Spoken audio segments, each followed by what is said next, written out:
Welcome to the Tarot Coven cast. Real people, real talk, real magic.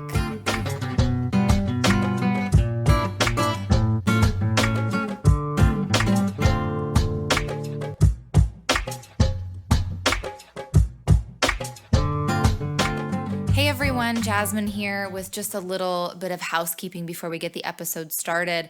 This was recorded around the time of the Leo full moon in early 2020, so you'll probably notice that themes of that Leo full moon do tend to come up a little bit, and I just wanted to let you guys know that, we are not living in the past somehow where we think that it is still the Leo full moon, even though, obviously it is about to be the Libra full moon.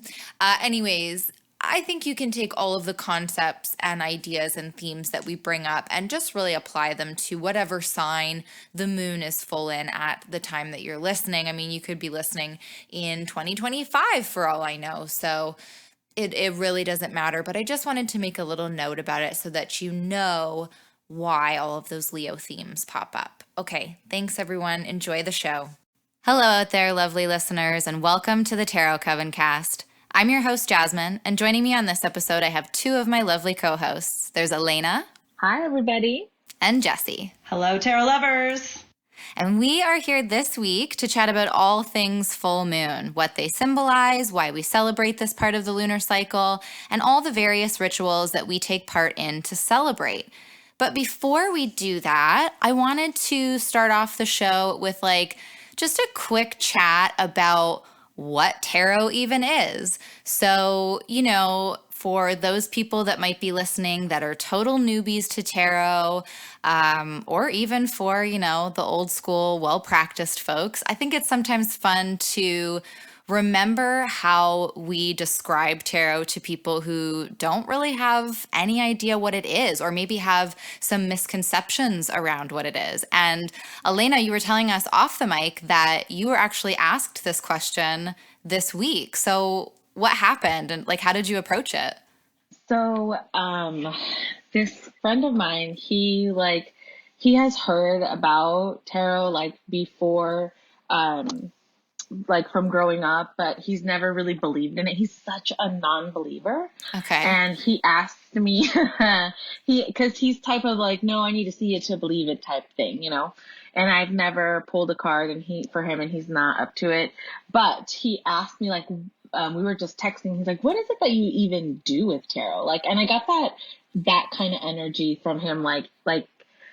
He was almost kind of testing, what would I say? And I told him, well, first off, I don't identify as a medium. I'm not a psychic, but I am intuitive. And, I do have that gift that I can connect with, my spirit guides, and I can channel in other people's spirit guides. And tarot is a divination tool, that I use to provide guidance on myself. And I have found that it's so healing that I want to help, provide that for others. And it's been such a huge love of mine that that's all I can think about. And, so that's why I do it. And he was like, oh, he didn't even know what to say. And I was like, yeah, that's right. I'm a boss ass bitch. That's what it really is. But, I like when people, cause I think people think it's witchcraft. I'm gonna tap into this mystical devilry thing. And I think that's what they expect to hear. And they don't expect to hear that it's healing. Totally. Yeah. I think there's a lot of misconception around it being, to be perfectly honest, I do think it is a little bit witchcrafty. I think it's pretty magical, but I don't think it only has to be used in that way. And I don't think it only needs to be painted in that light. I think the tarot is basically a tool. It's a conversation starter. I don't want to say it's a form of therapy because, nothing stands in the place of therapy. If you need therapy, you need to reach out and go and do that. But I think it can be therapeutic. And it's a tool, like you were saying. What about you, Jessie? Have you ever been approached with this question? Yes, and I always keep it pretty simple with just the connection. It's the connection point between my highest self and my ego, more monkey physical mind. And it allows me to go beyond the stories that I tell myself and helps me to tap into my highest power, which really is for my highest and best good.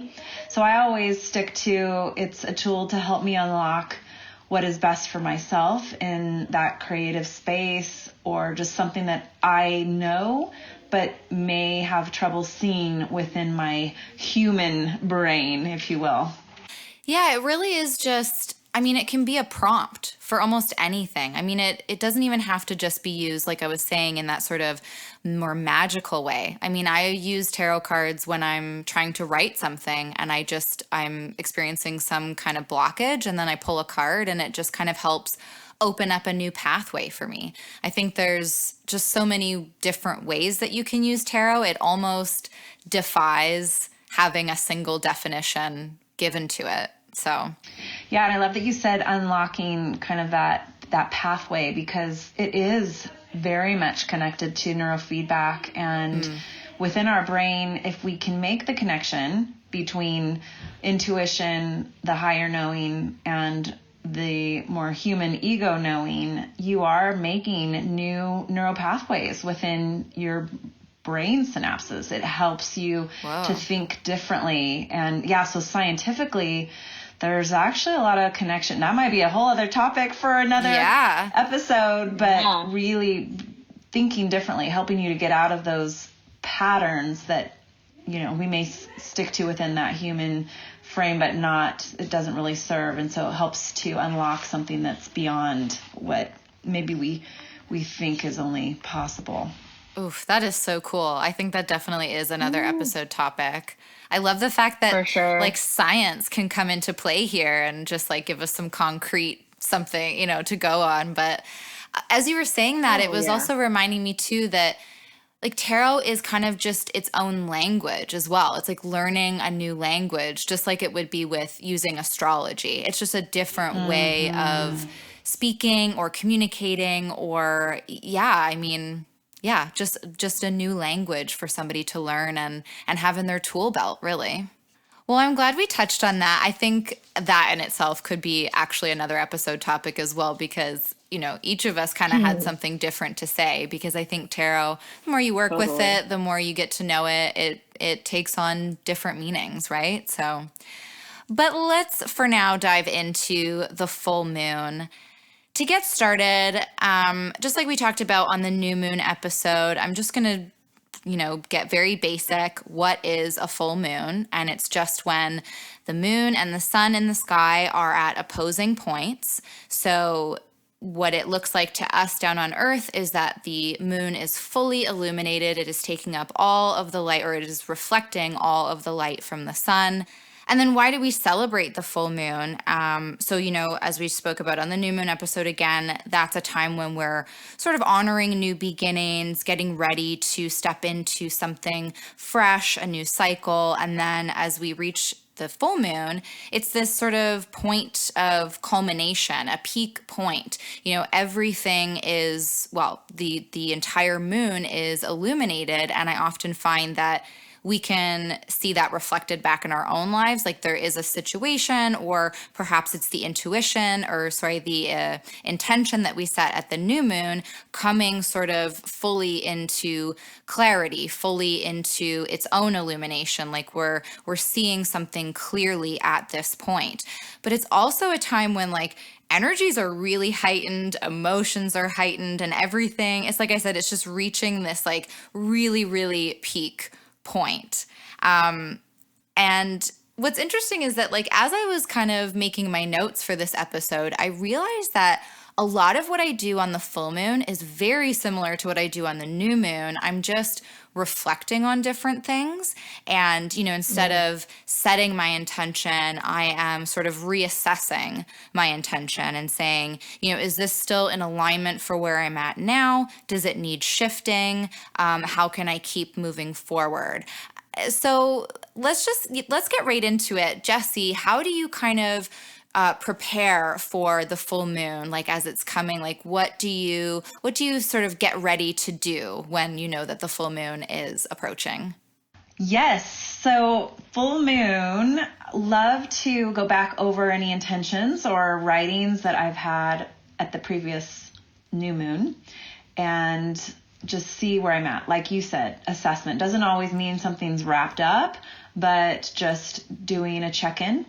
And I feel like movement, our energy is really important. So I always try to be active, whether it's a walk or something more physical like yoga. And then depending on the actual sign that it's in and what energies are coming, with this full moon, it could be more of this meditation and reflection, or maybe it is more of get the energy out in a more aggressive way. But I really love this time to just charge things. It's so much about, the illumination of what's going on. So it really is this beautiful check-in on where we're at and just even being open to the energies that are around. I think it's just this reminder point within the cycle that, to look up in the sky and see that beautiful full moon, you cannot help but be touched, no matter how in tune or empathic you are. It is a force, and the reminder of the reflection and the taking in, really it is just that emotional check-in with yourself. So important. Yeah. And that idea of just looking up into the sky and seeing it fully illuminated, seeing the moon just fully present. It is really kind of breathtaking. I don't know. Maybe that sounds like nerdy or cliche, but it really is. Never. And so we just had a full moon recently before we were recording this, and I stepped outside and it's cold where I live. I'm in Canada and we have snow around us. It's negative temperatures. But as I stood underneath that full moon, I could feel the warmth similar to the way that, a nice big bright sun in the sky brings warmth. There was just something really peaceful and inviting and warm about it. And so one of my bullet points here in my notes is just getting outside and bathing in the moonlight. I think if you don't have time for anything else, that might be the one thing that you give yourself space to do, to just go and just look at it. Because it's kind of phenomenal that there's just that celestial body above us that comes and shines its light down on us like that once a month. So what about you, Elena? How do you get ready for the full moon? Just to go off of what Jess said, that it almost kind of pushes us to work on our dark side, on our shadow side too. And that's what I love to do with the full moon. One of the things that I love, but I like to prepare by going off of the energies of the sign that the full moon is in. Right. And I do actually love this full moon because it's in Leo, and I have a special place in my heart for Leos because my daughter's a Leo. So I have a love-hate relationship with them. They're annoying, but I love them. But I love to definitely grab crystals for them. On my altar today, I have a citrine, and I also have a yellow calcite and a sunstone. So I have and then I pull a tarot card from my favorite decks, and then I keep them close to me. I might, dive deep and ask more questions of how I can embody their energies this month. And I also like to see what chakra I can work with. And so this is kind of that solar plexus, sacral chakra type energy. So then I also like to do a spread for that and say, well, what's blocking my solar plexus chakra and how can I unblock it and work through it? Those kind of things. Candles is also my favorite. If I can't really witch out and work with herbs, I might drink some tea associated with Leo or with, that month. So just getting some tea at night when it's cold and setting whatever intentions you want to set while you're stirring that tea, and then when you drink, you can set the intentions that you will get the healing that you need at this time. And it's Leo, so you can say you need assistance with creativity, or with how can I open my heart space up to be more generous, or how can I embody more of that enthusiastic Leo energy and get into that courage energy, and then pour all those intentions in your tea and drink it, and know that that's magic, because we're drawing it, the full moon, no matter what sign it's in, it's magic. So oh yeah, and I think that's such an easy, I mean, you could do that for, it doesn't matter what sign it is, like you make a specific tea, and whether or not you want to look up herbs that really align with the zodiac sign, I think even just making your favorite tea and putting those intentions in there, maybe even making the tea and sitting outside with it and letting that moonlight sort of infuse into it as you're stirring and as you're setting not even those intentions, but maybe just those feelings into the tea. But I think that's really easily transferable and could be done. It doesn't matter what the moon is, right? Or what sign the moon is in, I should say. But so I wanted to ask you guys this, because I think it's pretty common that at the new moon, people set intentions, or they think about, new beginnings, or where they're going in the next month. But a lot of the full moon, like when I was doing some research and thinking about what I've done in the past, I think it varies a little bit what people choose to sort of reflect on at the full moon. I see a lot about doing releasing work or forgiveness, but then I also see some stuff about like harvesting what you have manifested, showing gratitude for that. And I'm not saying that they're mutually exclusive. I think you can do all of that, and maybe different full moons guide you towards doing different things. But what do you think about all that, Jessie? Like, is there one way that you sort of lean towards, or does every full moon bring kind of a different direction for you in terms of that stuff, like the releasing, the harvesting, all of that? I try to keep it pretty open to what I'm feeling, but I would say I lean more towards the releasing or acknowledgement of what's been, manifested. So I think it's really important to listen to yourself and how you're feeling. And even the full moons at different times of the year seasonally can have a lot of different energies, where winter time, even though there is a lot of that illumination and release, there may not be the sense of fire and, more of that growth, like Jekanovia talks about the wheel of life and kind of where we're at. It's more of a subdued release versus maybe something that's, in the peak of our summertime. Right. Well, like that really resonates with me, actually, because I think it's very interesting. I think that I might have completely different notes or insights to share if we were recording this in the summer, because there is just something really different about that seasonal approach to celebrating the moon. There's something, I mean, it's probably my own personal thing, but I find it still hard to get outside and work with that stuff when it is cold, and obviously a lot easier to get outside and to do certain activities when it is a lot warmer. And there's something that I guess like the harvesting and the gratitude feels more at play for me in the warmer months, and maybe that release work, that forgiveness work, that feels, I think that comes more into play with me during the winter months, because I'm still like, it's more internal stuff, I guess. And then the harvesting and the gratitude can be more of an external type thing. That's sort of what's coming to mind for me anyway. But I totally agree. Yeah. And that's part of the fun of shifting through it's like cycles within the cycles. There's just so many layers that you can bring into that experience. Yeah, totally. I always feel the best, like when I'm releasing. I always feel the most in tune with myself and the most powerful, I guess, at full moons.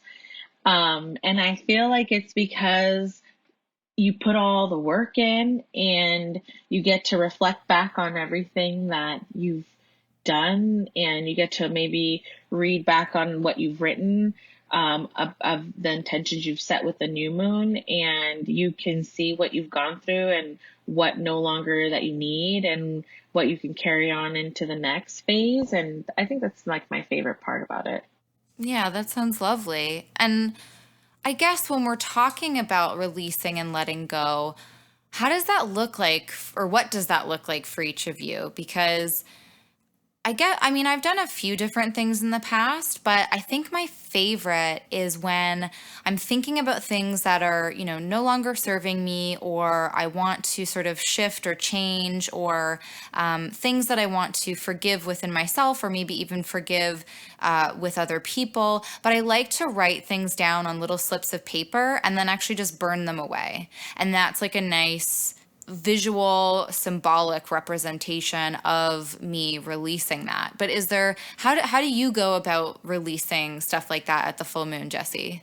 I have done that, and I also feel like it's a really beautiful visual practice to burn something, and highly recommend people consider doing that, especially if something has been sticking around, because I think we do get into these patterns of thought, and there's nothing wrong with working through some challenge or issue or shadow side of ourselves for a long time. It could be years that you're working with this. So it's not about wrapping something up in a moon cycle. Yeah. That sometimes you can get through it, but most of the time these sticky things do hang around for a while. Right. But I think there's something about putting fire to it that just helps you release it visually and physically, and more in that holistic way with the fire. And even taking water to it too, where you cleansing yourself, doing the bath, or jumping in a lake if you happen to be in a place where you're the weather permits, and where it is just like this rebirth, almost that baptism of new. And I also like to do the sage and the clearing, because it's about and being more intentional, or acknowledging the progress, right?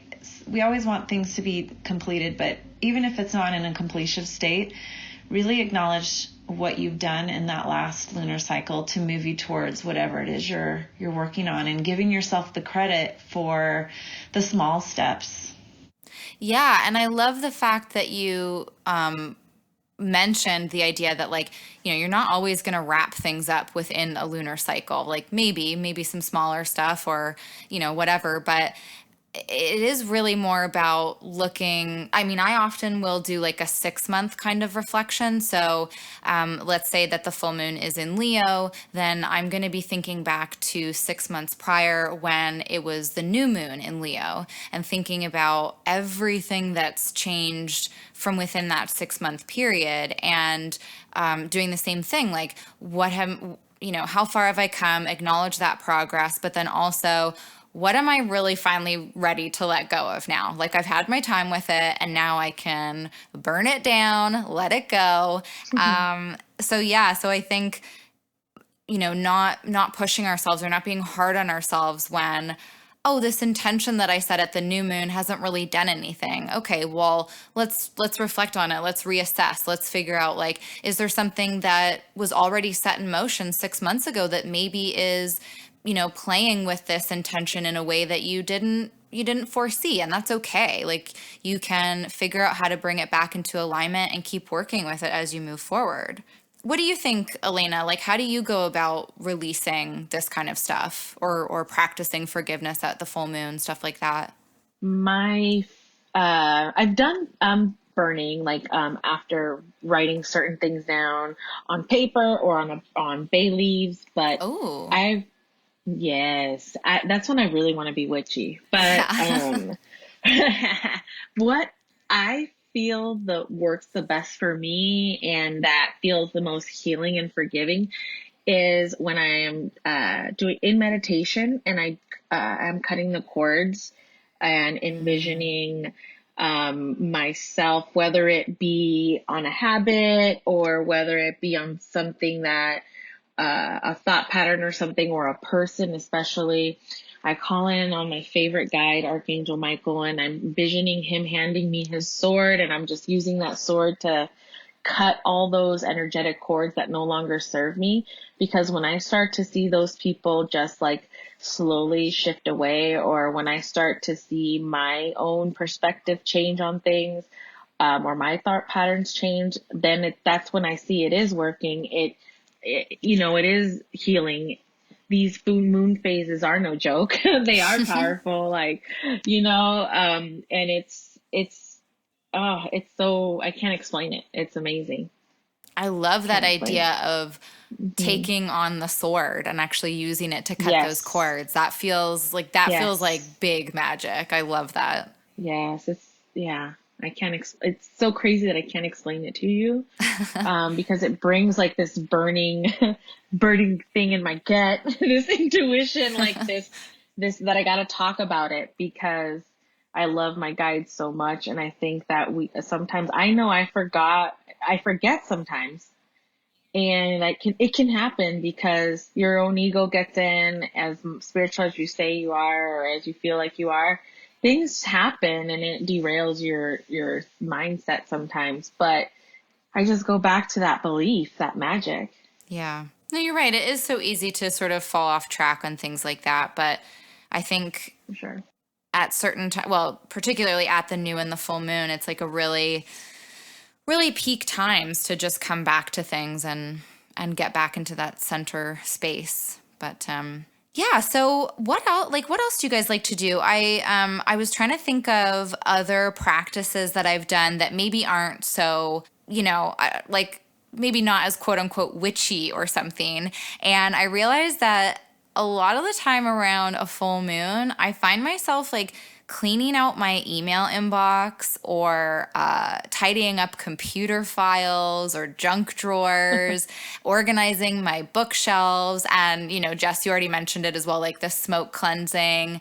And doing, I guess that is more witchy, let's say, but doing like really sort of basic random stuff like that. And I don't think I really tapped into it until I can't remember who I was having the conversation with, but they were like, yeah, I've been organizing all the music in my iTunes. And I was like, oh, I've been deleting like everything in my inbox. And then I looked at the calendar and we were about a day away from a full moon.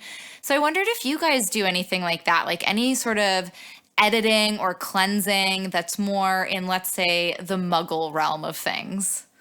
That's so funny. I'm looking at my office, and just the last couple of days I've been cleaning my office, and I never thought to connect it to full moon energy, but it just feels so much better. And especially because where I live, it's winter, and it's a lot of time indoors, and it just seemed like it needed the shift. But no, I think there's definitely something to that. And I also have been feeling, we're having family over today, and I'm cooking, and it's almost like this nourishment, the acknowledgement of gratitude, but putting some efforts into nourishing the people around me. And I just wanted to say one thing. It was yesterday morning. I got up pretty early to head to an activity for my daughter, and it happens to be full moon. Looking out, and the moon is huge, and I get up early, but I can't say that I make it a point to look at the moon in the morning. And there was something about just seeing it in the dawn, the before the day starts, that just shifted something for me. It was like, gosh, I really need to we can harness that beautiful moon gazing in the evenings. But if we have a chance to do it in the morning of, or around the morning of full moon, there's something about the start of the day that has a really unique energy to it. I love that. It's so funny because I was having a similar thought a couple of days ago, because somebody on Instagram posted a photo of let's say an almost full moon, but it was, yeah, very much in that morning period. And I thought, oh, I would love to be able to see the moon at that point. And I never think to look because the moon is such like an evening activity, quote unquote, for me, right? And I never think to just look up and see what it's up to in that morning period. So that's such a good reminder. It was funny, as I'm driving, I pulled over and just took a moment in the car just staring at it. It just was so ethereal. I had to, pay respect to that feeling. That's so cool. That's giving me really like 10 of Cups vibes, because sometimes I think with the 10 of Cups, like when you see a rainbow, sometimes you will pull over just to look at it because it is just this sight. And so that you did it for the full moon is, I don't know, I got a little bit of chills. It's very nice. So what about you, Elena? Like, do you do any sort of editing or cleaning up of things like that? Like, how I was saying, organizing my bookshelves and cleaning out junk drawers. What about you? Anything like that? I love how I can relate to the both of you, because looking at the moon in the morning, I do that every morning because it's my favorite thing to do. When I leave for the morning, it's still kind of dark. Yes, and that's the first thing I do when I walk out. I look for it to see where it is, because I'm like, dude, you can see the moon in the morning. Like, that's like the cool. To me, that's magic. Like, so. No, I totally get what you mean, though. Yeah, because you just don't think about it in that context very often, right? Exactly. So, yeah. Right. And it's always that fresh breath of like, everything's going to be okay, to that confirmation that your day is going to be your day. And then so I love that Jess said that, because I'm like, hell yeah, I do that. Like, I love it. And I feel like a lot of us should do that because it's just so empowering. So I do that. And how else? Well, do either of you, so think about the moon and the sign and the house that it's existing in. And I don't often take time to figure out or think through that, but I know a lot of people really do. They're, whatever sign, whatever house that sign is in your own natal chart, and then working with those energies. And I love that you can really get into the depths of whatever moon cycle, full moon cycle it is. I don't know, Jasmin, you're the astrology expert. Do you ever expert is harsh, but not harsh, but I mean, it's like, I don't know about expert, but it's funny because as you were saying that, I was like, yeah, that's something I do with the new moon all the time, but I've sort of neglected to do it with the full moon, which is really weird. I don't know how that's not come up for me, but it's interesting. What I do kind of focus on is, so throughout the moon cycle, we'll have the new moon, the first quarter, the full moon, and then the last quarter. And so for each different cycle, each one of those phases will happen in a particular modality, I think is what it's called. So for example, the most recent moon cycle, as we record this, we had our new moon in Aquarius. Then our first quarter would have been in, oh my goodness, Taurus. And then full moon in Leo, and we will have our last quarter in Scorpio. So those are all fixed signs.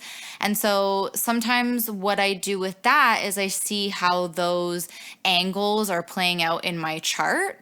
In my own natal chart. So not necessarily even working with each sign at the full and new moons, but thinking about how, okay, so is this a fixed moon cycle that we're going into? Is this a cardinal, or is this a mutable? And how might that play out in my chart and, with the planets that are in each of those modalities. So that's definitely something that I've started to pay more attention to. And it's been interesting. I think there's a lot I still need to learn about astrology, but kind of like what we were talking about in the new moon episode, following the moon cycles and diving deeper in that way is like really accessible. And you can that can be like a really nice jumping off point to learn more about what each of the signs can really bring.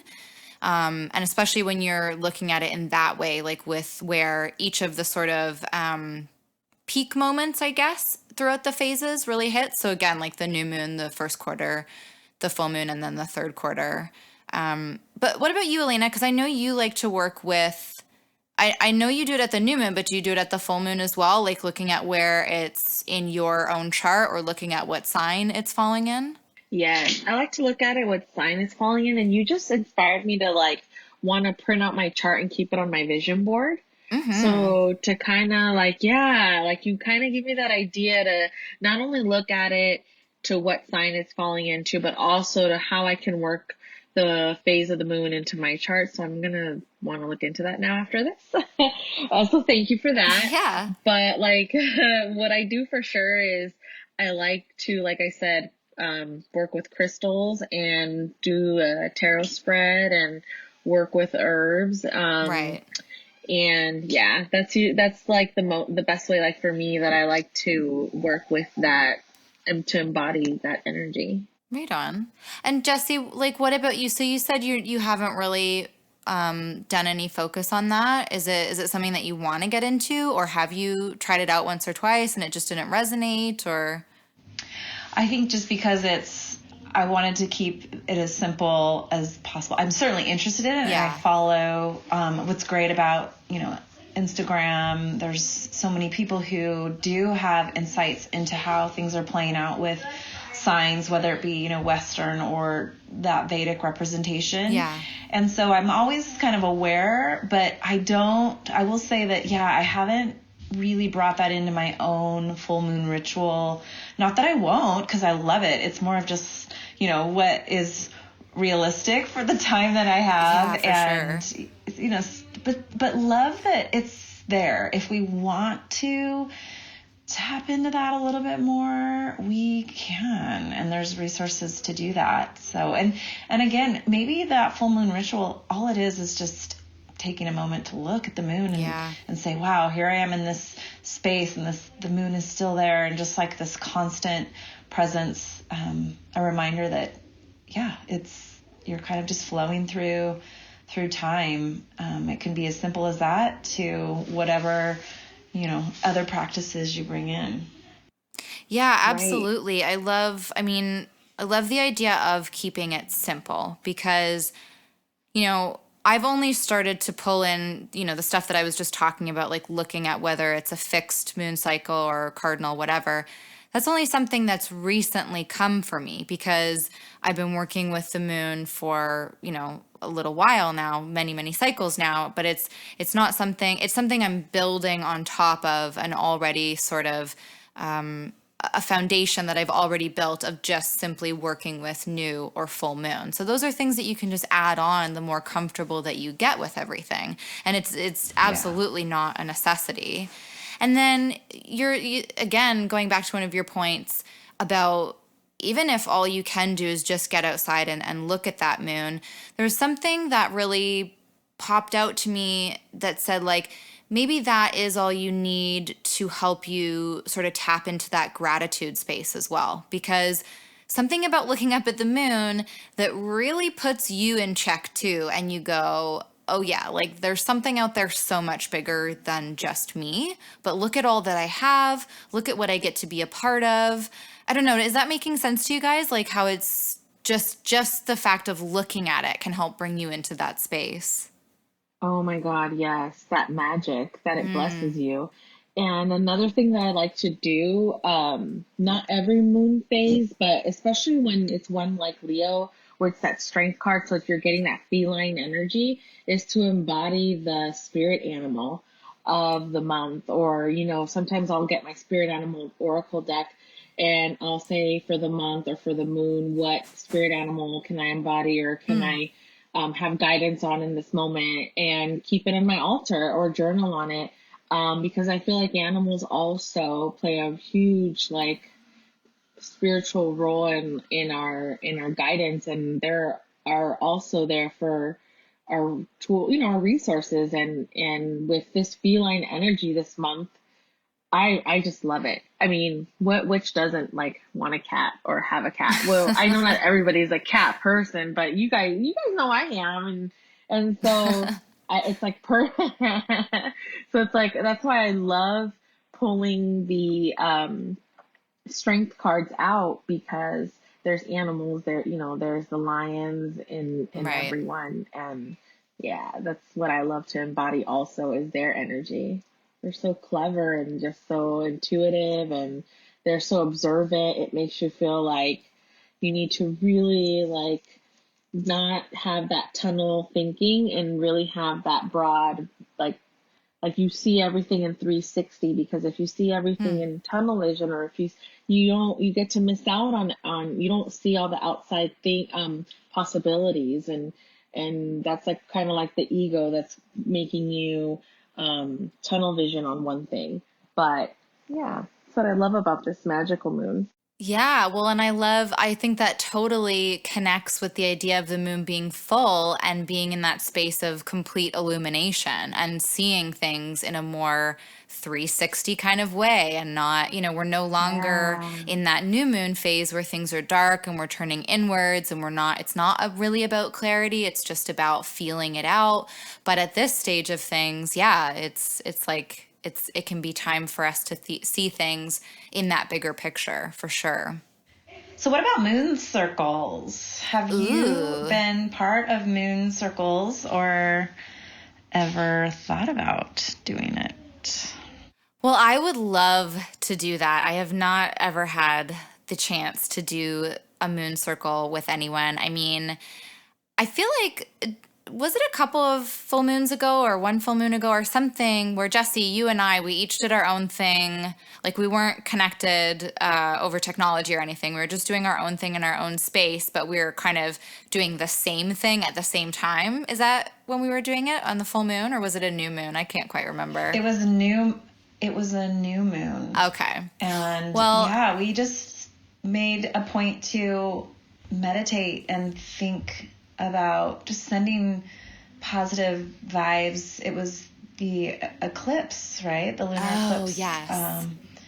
And what a powerful connection. I mean, we live bi-coastal. You're in Canada. I'm in the US. And there was just a lot of connected magic there. It was such a cool experience. Oh, I love it. Yeah, that was a lot of fun. I think that's like kind of the closest that I've really come to doing something like that. I think it would be so powerful. I would love to be able to do it. Unfortunately, where I'm at right now, I don't have that kind of community in real life. I would love for it to appear. I'm open to it, but right now my community, like my Three of Cups Coven community, is really right here with you gals. So I think we should probably make a point to do a little moon circle more often. Although that said, so last night Elena and I got together just for a little bit, just to pull some cards around the full moon. So I guess we kind of did a little bit of a moon circle, just a tiny two-person circle. You're right. You're right. And it was totally amazing because Jazz was kind of talking about how she wanted to know more of who her spirit guides are, to kind of like know how to connect with them. And I was like, well, I've always wanted to really try to do a spread like that for people and really see if I can, how that would work and how that would look for me. So I don't know. I just felt like, you know what? I'm just going to grab my Angels and Ancestors Oracle deck. I don't know what made me get it. I pulled a couple of cards.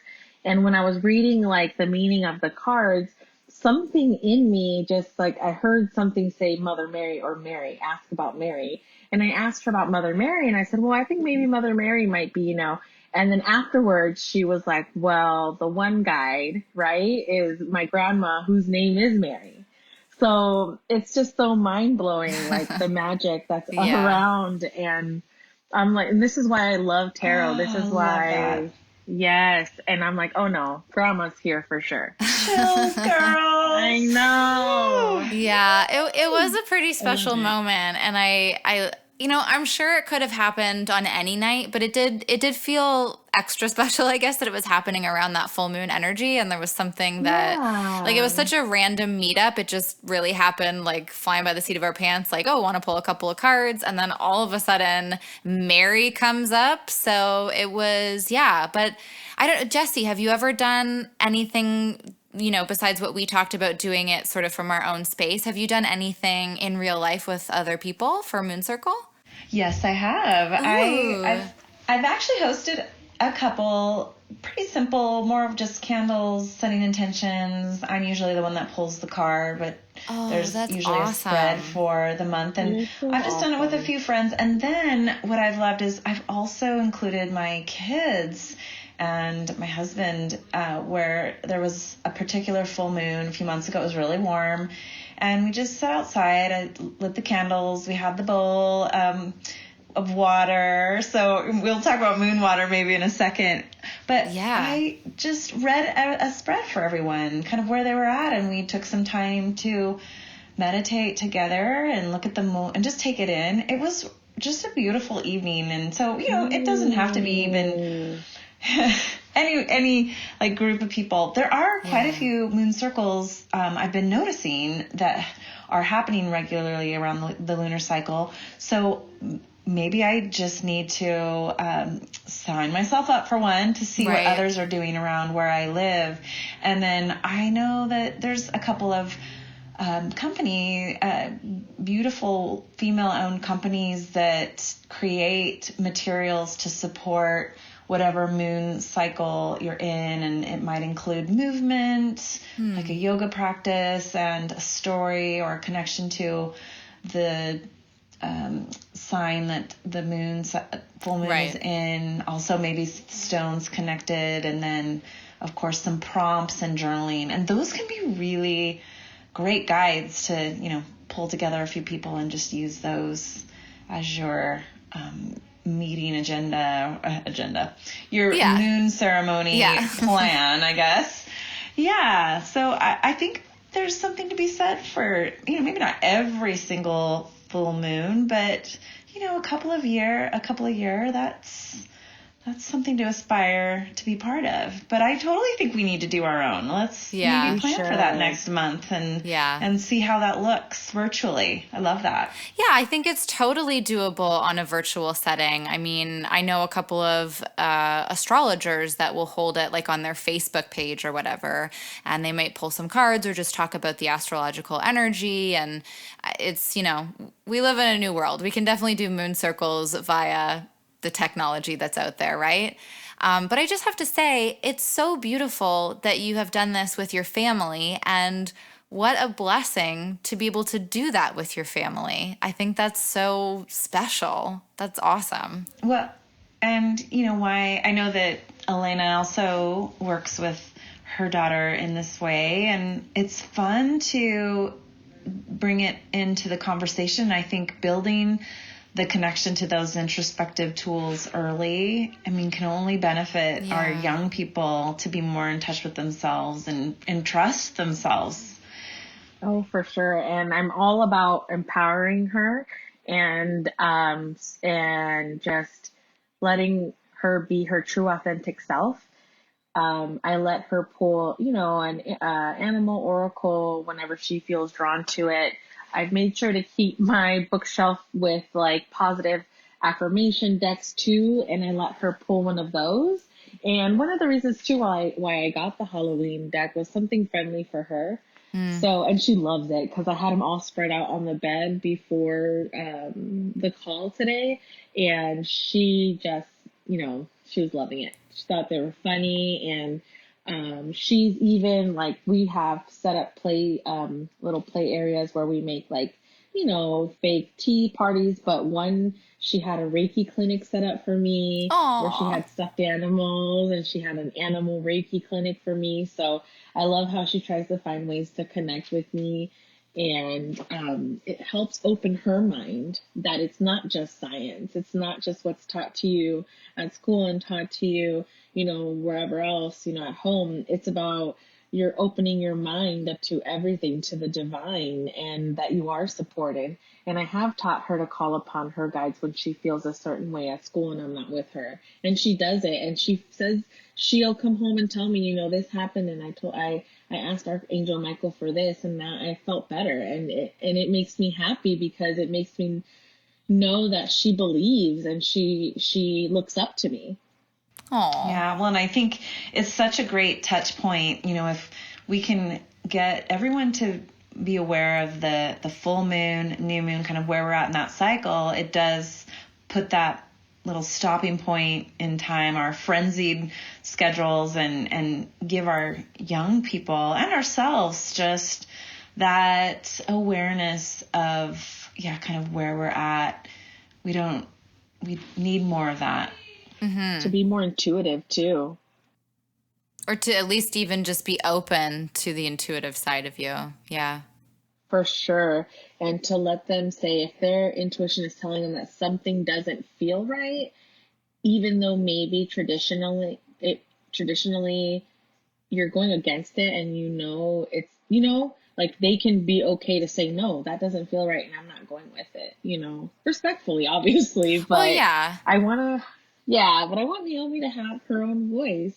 Absolutely. And I want her, for sure. Like, because I never got to really have my own voice. I always had to follow traditions and I hated it. And I don't want her to have to go through that. Yeah. And maybe, I mean, have you guys ever done anything on a full moon or a new moon, like you and Naomi? Because I'm thinking maybe that's a good time. Not that you guys shouldn't be talking about following her intuition and listening to herself and what's right for her all the time. But maybe there's something about you two, just a mother-daughter thing for the moon and just taking that as like some sacred time for the both of you or something. Right. And Jessie actually kind of inspired me to do that. Yeah. And I love that we're talking about live circles because I've never had a group of women, but I have a best friend here in real life that is into all of this and who brought me back into it. And her and I have gotten together on, I can't remember what full moon last year, but we made little spell bottles. Oh, and fun. We pulled cards for each other. We lit candles, incense, cleansed, and man, that night I spent like 2 hours throwing up. Like I knew that I really purged. Oh man. And it was magic. Like it was no joke. Like I had to call in sick from work. Like it was crazy. Holy. Because I felt like, wow, our magic really did work, and it is amazing. And it's inspiring me now hearing Jessie talk about incorporating it as a family thing. Like that's amazing. You're just healing each other there just by sitting in meditation and having that healing space and just setting the intentions that you're open to receiving the healing that you need and for your family to receive. You're healing each other. Like, Jessie, you're powerful. I know. You're creating that healing space. You're that conduit of energy. It's so nice. It's like, how could you not have a better or stronger bond with your family after doing something like that, right? So it's very inspiring, I must say. But Jessie, you mentioned moon water, and I kind of wanted to dive into some of those, not random, but just like smaller type things. Like, is there a particular crystal you go to at the full moon? Do you do anything with moon water or charging of objects, all that kind of stuff? Jessie, why don't you start us off? I am a big fan of charging. I will lay all my decks out in the windowsills. I lay my jewelry, my crystal jewelry or bracelets that I tend to wear. I will also, I've got my crystals, and really, if it's nice outside, they may end up outside, but the windowsill is such a easy spot to let them sit and enjoy. I mentioned the moon water. I hadn't ever done that before. It was kind of funny. I have this beautiful crystal bowl that was my grandma's, and it's like one of those crystal bowls that looks like grandma, but I kept it and I was like, this is a perfect moon water bowl. And just to have that, water the plants with it. I feel like it's just such a another additional fun thing to do. In quantum physics, people, right? Like there's just that open energy can infuse all of us, including, the water. And it's just kind of a fun little color on additional practice. It's powerful. I think the decks for sure. It's really important to clear them out. Yeah. And you mentioned the using the full moon water to water your plants when we were doing the new moon episode. And I absolutely love that idea. And I think that that's something, Ooh. I also mentioned being like wary of collecting snow and stuff instead of the water. So I might wait until it's just a little bit nicer out to collect my moon water. But I really love the idea of using that to bring the energy inside and to infuse it in these plants that are like then giving us oxygen and sort of living in that symbiotic relationship with them. To include the moon in it feels really, really powerful. So what about you, Elena? Like, are you charging stuff on the full moon? Are you cleansing decks? What are those sort of more random type things that you're doing at the full moon? Over here, I'm blessed with the sun right now. It's cold and super windy, and I pulled the decks that intuitively I felt needed it the most. And I moonbathe them overnight, sunbathe them, and then if it's not like going to be a rainy night, I set my crystals outside, and so I put them in their little bowl and I put them outside. If I need moon water, because what I like to use moon water is to spray my space, or to spray my face in the morning. And I keep a crystal in, when I throw crystal in I have this bottle I found in IKEA, and I'll put a crystal in there, just depending on what energy I want to draw from it. And yeah, I like to use it. And I love your idea, Jessie, now that I heard about it, is using it for plants. My I dad's know, a isn't that huge great? garden person. Yes. So I'm like wanting to get a bottle and just like use it for our springtime gardening. Like, this is going to be amazing. I think Jekanovia is also big on the plant watering, and I'm sure she's so connected to those ritual things for garden and life that I bet she's got some great rituals as well that she does with that.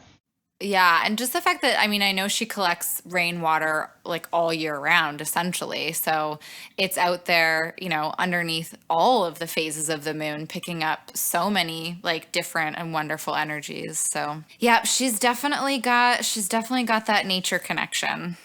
For sure. She's so like magical. Like, I always picture her as like a fairy, but like a earth goddess. Mm-hmm. Like this witchy, earthy Queen of Pentacles, Yeah, for sure. Well, that is all I have got in my notes. Was there anything that we didn't touch on that you guys do like to celebrate or honor at the full moon? Well, what about, I guess, are there any tarot spreads? We kind of touched on this in the new moon episode as well. Are there tarot spreads that you go to for your full moon? Or actually, what was super interesting in the new moon episode, Jekanovia was saying that she just pulls one card at the new moon and she lets herself really sit with that one card over the cycle. Do either of you have like particular practices around tarot at the full moon? Are you pulling multiple cards? Are you going to certain spreads? What's your approach there?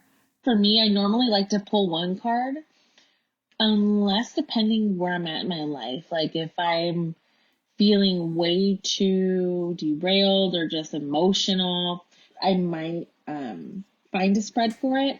Or if I see a spread on Instagram and intuitively drawn to it, I'll go for it. Right. Yeah. Yeah, but usually one card, and then I like to just kind of meditate on it and see what is it that I really need to know. And if it's something I need to pull a clarifier on, I will. Right. But what I have been doing is incorporating an oracle card with every tarot, for sure. Nice. Since we talked about that in our last, I think one of our first calls, I think, Jessie, that you did, our meetups.